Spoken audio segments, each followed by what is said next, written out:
Morning class 12th student. Today we will study about Wheatstone bridge.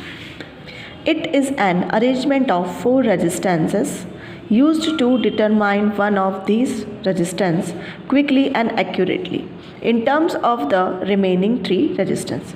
Means if we know about the value of three resistance तो हम आसानी से fourth resistance की value को यहाँ पर निकाल सकते हैं और काफ़ी जल्दी निकल जाएगी और एक्यूरेटली वहाँ पर वो निकल जाएगी। ठीक है। It is developed by sir Charles F Wheatstone in 1843।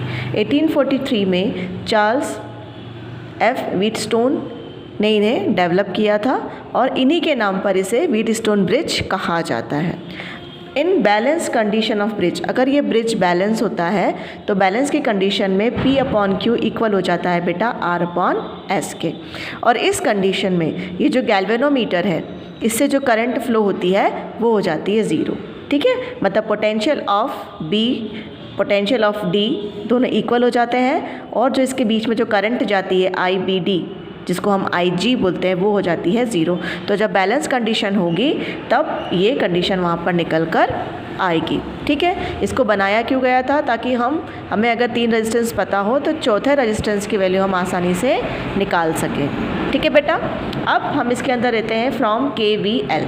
देखिए अब इस डायग्राम में आप देखिए, इस डायग्राम में हमने चार रेजिस्टेंस लिए हैं P, Q, R और S। ठीक है, यहाँ पे हमने एक बैटरी लगा दी है, सेल लगा दिया है, सेल से ये उनका हमने यहाँ पर स्विच लगा दिया है। यहाँ से जो करंट है वो क्या होने लगी है बेटा, फ्लो होने लगी है, I करंट फ्लो होगी। फिर हमने देखा है कि यहाँ पर दो रास्ते मिलेंगे I को, तो हमने मान लिया कि इधर जो करंट फ्लो हो रही है वो I1 फ्लो हो रही है, तो यहाँ से यहाँ तक जाएगी I1। अब यहाँ जो जाएगी वो IG है, लेकिन IG को हमने ज़ीरो मान लिया है, तो IG अगर ज़ीरो है तो पूरी की पूरी करंट कहाँ जाएगी, Q पर जाएगी, तो ये भी कौन सी जाएगी, I1। अगर IG ज़ीरो नहीं होता तो करंट जाती I1 माइनस IG, लेकिन IG ज़ीरो है इसलिए I1 करंट गई। ठीक है, अब जब इधर करंट जाएगी तो I तो आ रही थी, I1 इधर चली गई, तो इधर कौन सी बचेगी, जो बची हुई रेस्ट करंट है, तो I माइनस I1 जो है वो इस साइड फ्लो करने लगेगी। अब फिर यहाँ पर IG तो ज़ीरो है तो I माइनस I1 यहाँ से भी फ्लो करने लगेगी। ठीक है बेटा, अब हम देखते हैं first loop from close loop ADBA, है ना, हम क्लोज लूप की बात कर रहे हैं ADBA। अब इस ADBA में हमने देखा है, ठीक है, ADBA हम ऐसे चल रहे हैं। ठीक है, तो देखिए सबसे पहले जब हम चलें तो हमें कौन सी करंट मिली, I माइनस I1, रेजिस्टेंस मिला R, तो I minus I1 into R हमने लिख दिया।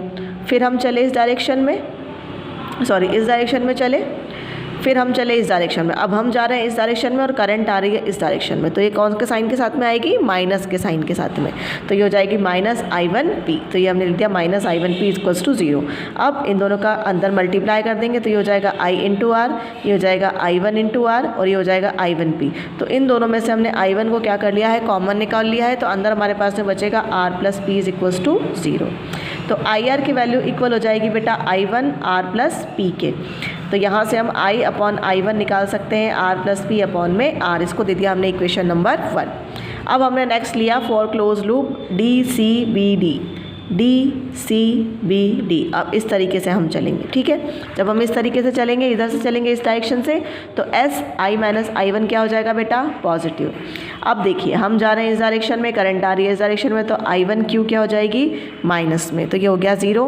अब हमने मल्टीप्लाई कर दिया IS, ये I1S, तो I1 दोनों में से कॉमन निकाल जाएगा, तो अंदर बचेगा S प्लस Q, और माइनस का साइन भी हमने निकाल लिया तो इसलिए S प्लस Q हमने लिख दिया इक्वल्स टू ज़ीरो। तो I अपॉन I1 यहाँ से क्या निकलेगा बेटा, S प्लस Q अपॉन में S, इसको दे दिया हमने equation number 2। From equation 1 and 2 R plus P, left hand side बराबर है इनकी, तो राइट हैंड साइड भी हम इक्वल रख सकते हैं, तो R plus P equals upon R और S plus Q upon S। अब इसको हमने अलग अलग कर लिया, R प्लस R अपॉन में R प्लस P अपॉन में R, S अपॉन में R प्लस Q अपॉन में S। अब हमने क्या किया, इसको कट किया तो यहाँ पर आया 1, इसको कट किया तो यहाँ पर आया 1 से 1 हो जाएगा कैंसिल आउट, तो हमारे पास वैल्यू बचेगी P अपॉन R और Q अपॉन S। इसको हमने थोड़ा सा रीअरेंज कर लिया है तो वैल्यू हमारे पास में निकल के आ गई है बेटा P अपॉन में Q is equals to R upon में S। यही है बैलेंस कंडीशन और यही है फॉर्मूला व्हीटस्टोन ब्रिज का। मीन्स अगर हमें P Q R S में से किसी 3 की वैल्यू पता हो तो चौथे रेजिस्टेंस की वैल्यू हम यहाँ पर निकाल सकते हैं। ठीक है, अब इससे हमें एडवांटेज क्या मिलता है? तो एडवांटेज हमें ये मिलता है बेटा कि जो IG होती है बैलेंस कंडीशन में वो ज़ीरो हो जाती है। अगर IG ज़ीरो नहीं होती है तो हमें उसको भी साथ में लेकर चलना पड़ेगा, तब हमारे लिए वैल्यू निकालना काफ़ी डिफ़िकल्ट हो जाता है। और बैलेंस कंडीशन आने के बाद में हमें ये मिल जाता है कि IG करंट ज़ीरो हो रही है तो हमें प्रॉपर जो एक्यूरेट वैल्यू है वो वहाँ पर हमें मिल जाती है।